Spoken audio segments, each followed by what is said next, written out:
Instant loan देने वाले apps की मनमानी अब नहीं चलेगी। रिजर्व बैंक की निगाह इनकी हरकतों पर पड़ गई है।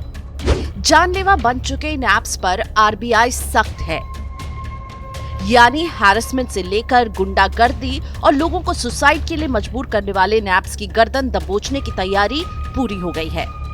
लेकिन ये पूरा मसला आखिर है क्या? कहानी 1.5-2 साल पहले शुरू होती है। हैदराबाद की अंकिता को अचानक कुछ पैसों की जरूरत पड़ी। किसी ने उन्हें बताया कि फला ऐप के जरिए आपको फटाफट लोन मिल जाएगा। अंकिता ने ऐप डाउनलोड किया। वे हैरान थी और खुश भी कि अगले आधे घंटे में उनके खाते में पैसे आ चुके थे। लेकिन चुटकियों में मिला ये पैसा उन पर भारी पड़ने वाला था।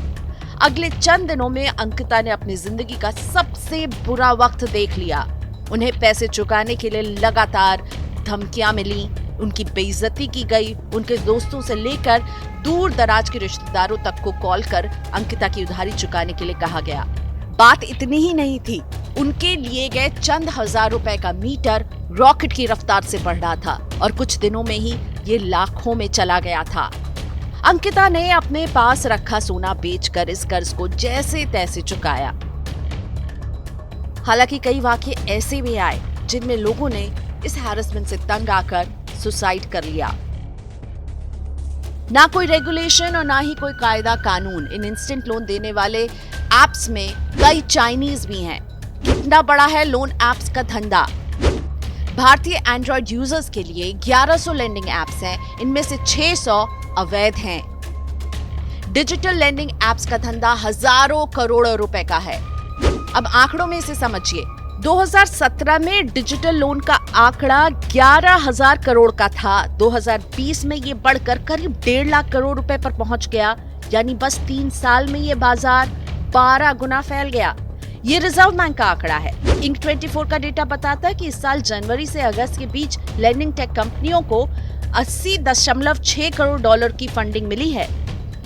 2019 तक के 7 वर्षों में रिटेल डिजिटल लेंडिंग 40% की कंपाउंडिंग ग्रोथ से बढ़ी है।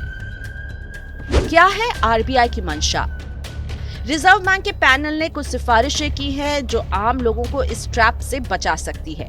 रिजर्व बैंक एक नोडल एजेंसी बनाने की बात कर रहा है ताकि अवैध लोन का कारोबार बंद हो सके। पैनल ने अवैध लोन एप्स का धंधा बंद करने के लिए कानून बनाने की बात की है। डिजिटल लेंडिंग एप्स को इस नोडल एजेंसी के जरिए वेरिफिकेशन की प्रक्रिया से भी गुजरना होगा। सेल्फ रेगुलेटरी ऑर्गेनाइजेशन बनाने की भी बात की गई है, जिसकी नींव आरबीआई की गाइडलाइंस के आधार पर रखी जाएगी। रिजर्व बैंक क्या चाहता है?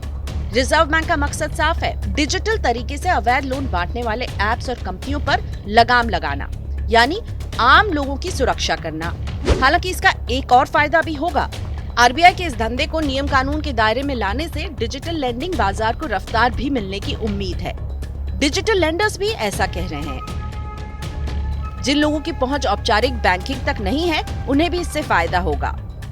और आखिरी में, हो सकता है कि आपको फटाफट पैसा भले ही ना मिले, लेकिन इतना तय है कि ये पैसा आपकी तकलीफें दूर करेगा, बढ़ाएगा नहीं।